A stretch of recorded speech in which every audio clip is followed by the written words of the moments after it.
আশায় থাকি।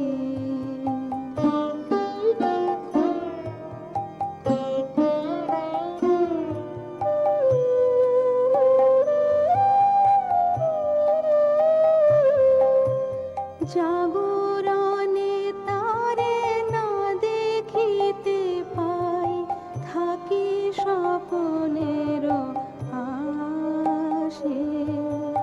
ঘুমের আড়ালে যদি ধরা দেয়, বাঁধিব স্বপ্ন পাশে। এত ভালোবাসি, এত যারে চাই, মনে হয় না তো সে যে কাছে নাই। এত ভালোবাসি, এত যারে চাই, মনে হয় না তো সে যে কাছে নাই। যেন এ বাসনা ব্যাকুল আবেগে তাহারে আনিবে ডাকে। দিবস রজনী আমি যেন কার আশায় আশায় থাকি।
আমি যমুনার ধারে তোমার জন্য অপেক্ষা করে বসেছিলাম।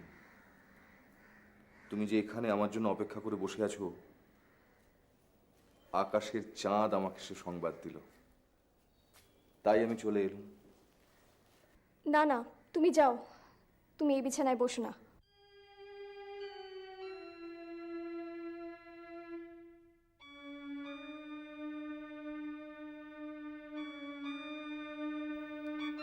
তবে তুমি কার জন্য সেজেছ?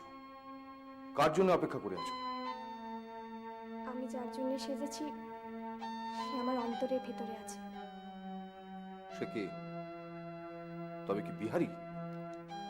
তার নাম তুমি মুখে উচ্চারণ করো না। ও,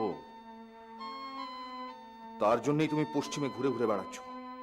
লক্ষ্য সে, আমি উপলক্ষ মাত্র। হ্যাঁ তাই। তাকে আমি কোনোভাবেই তোমার সঙ্গে মিলতে দেব না। বাইরে আমাকে মিলতে না দিলেও আমার অন্তরের ভেতর থেকে তুমি তাকে কিছুতেই বাইরে আনতে পারবে না। ছুরি দিয়ে কেটে তোমার বুকের ভেতর থেকে তাকে আমি বার করে আনবো। তোমার ভালোবাসার চেয়ে তোমার ছুরি আমার হৃদয়ের ভেতরে সহজে প্রবেশ করবে। কেন? তুমি কি আমাকে ভয় পাও না? তুমি জানো আমি ছাড়া এখানে তোমার আর কোনো রক্ষক নেই। আমি জানি যে তুমি আমাকে রক্ষা করবে। ও, এতটুকু বিশ্বাস, এতটুকু শ্রদ্ধা তবু এখনো বাকি আছে। তা না হলে আমি আত্মহত্যা করতাম, তোমার সঙ্গে পশ্চিমে আসতাম না। তাহলে কেন মরলে না? এতটুকু বিশ্বাসের ফাঁসি আমার গলায় জড়িয়ে কেন আমাকে দেশ দেশান্তরে টেনে নিয়ে বেড়াচ্ছ?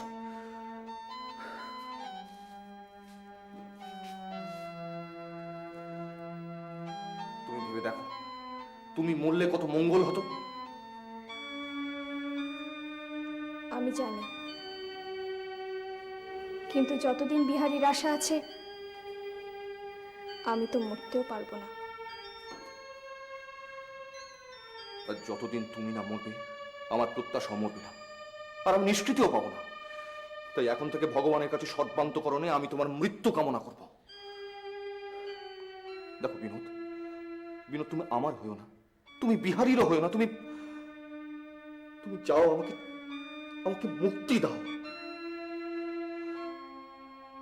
আমার মা কাঁদছেন, আমার স্ত্রী কাঁদছেন, তাদের তাদের অশ্রু দূর থেকে আমাকে দগ্ধ করছে।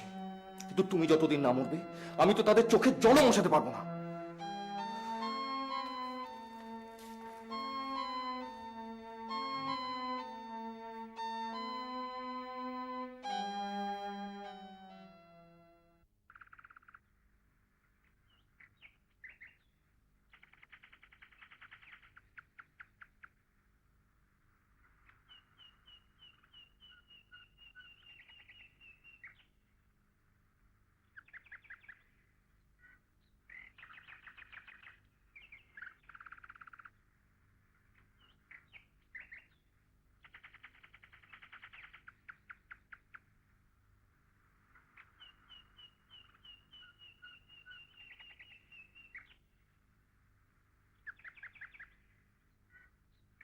একজন বিমুখ স্ত্রীলোকের পায়ে আমার সমস্ত আত্মগৌরব বিসর্জন দিয়েছি। আমি এক হতবুদ্ধি পুরুষ, আমি বোকা। সংসার ত্যাগের গ্লানি, ধর্মত্যাগের গভীর পরিতাপ, উদ্ভ্রান্ত জীবনের তীব্র অশান্তি ভার আমি কেন বয়ে বেড়াচ্ছি? আমি সর্বাংশেই বিনোদিনীর চেয়ে শ্রেষ্ঠ, তবু আজ আমি সব রকম হীনতা ও লাঞ্ছনা স্বীকার করে ঘৃণিত ভিক্ষুকের মতো বিনোদিনীর পশ্চাতে অহরাত্র ছুটে বেরিয়েছি। এ পাগলামি, না না, এই পাগলামি। শয়তান আমার মধ্যে প্রবেশ করেছিল।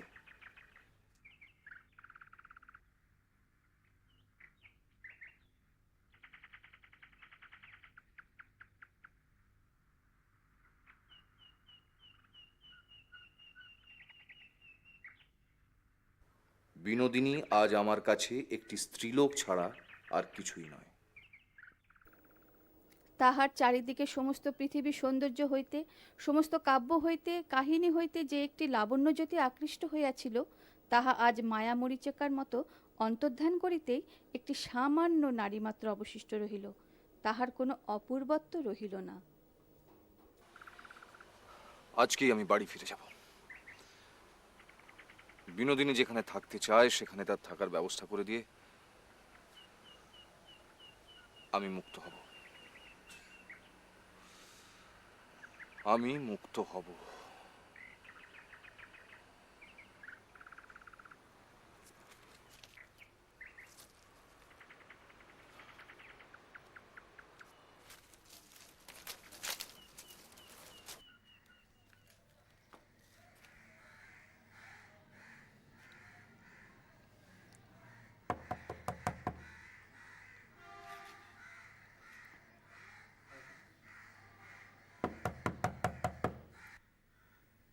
তুমি এখন যাও।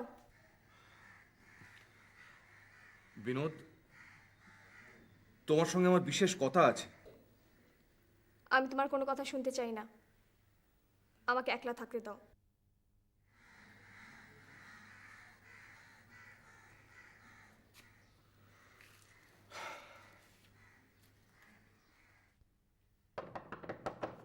কেন তুমি আমাকে বারবার বিরক্ত করতে আসছো?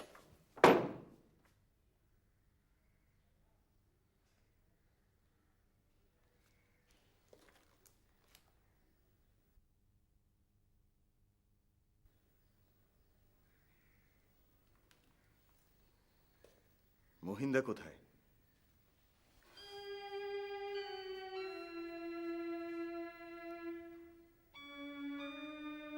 উনি চলে গেছেন। ও, ঠাকুরপো,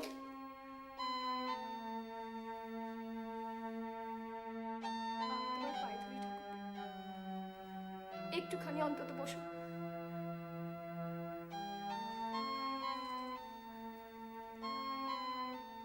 কেন তুমি তোমার জীবনের সঙ্গে আমাকে জড়াতে চাইছো? আমি তো তোমার কোনো ক্ষতি করিনি।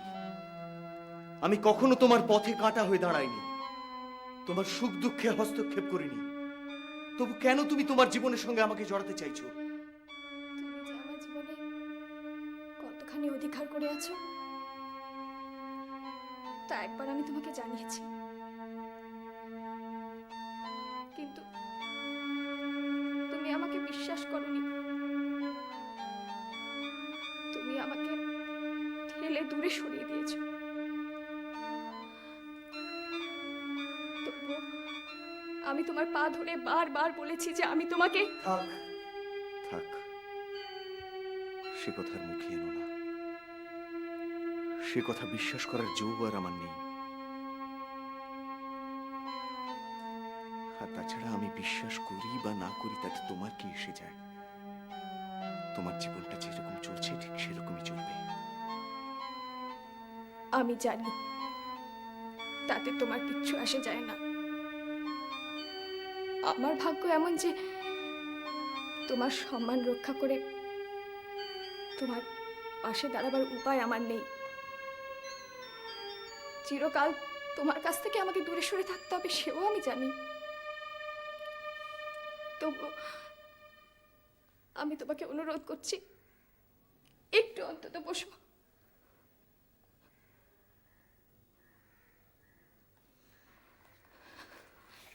ঠাকুরপো,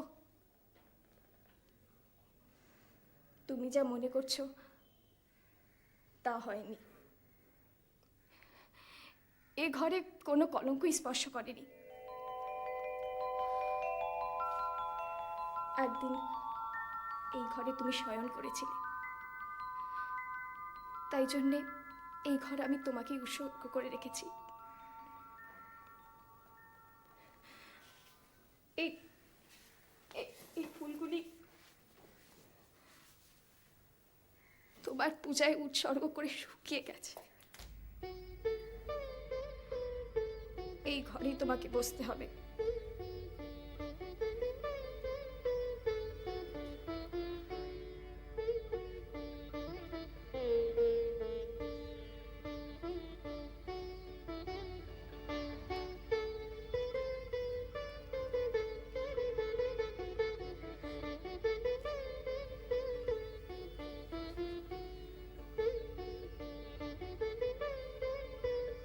তোমাকে গ্রামে পৌঁছে দেওয়ার পরের দিন মহিন্দার সঙ্গে আমার দেখা হয়েছিল।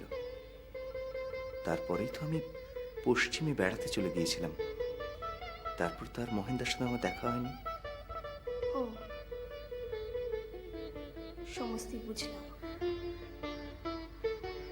এবার আমার সমস্ত কথা তোমাকে বলি। যদি বিশ্বাস করো তো ভাগ্য মানব, যদি না করো তবে কাউকে দোষারোপ করব না। তুমি আর কোনো কথাই বলো না। আমি তোমাকে বিশ্বাস করছি। আমি তোমাকে আর ঘৃণাও করি না। তুমি কোনো কথাই বলো না। তবুও আমাকে বলতে দাও।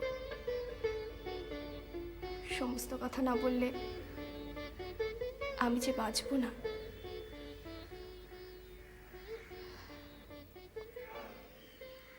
তুমি যে আমাকে আদেশ দিয়েছিলে তা আমি মাথায় করে নিয়েছিলাম। তুমি আমাকে পত্রটুকুও লেখনি। তবু আমি সেই গ্রামে সবার উপহাস নিন্দা সব সহ্য করে জীবন কাটিয়ে দেব বলে স্থির করেছিলাম।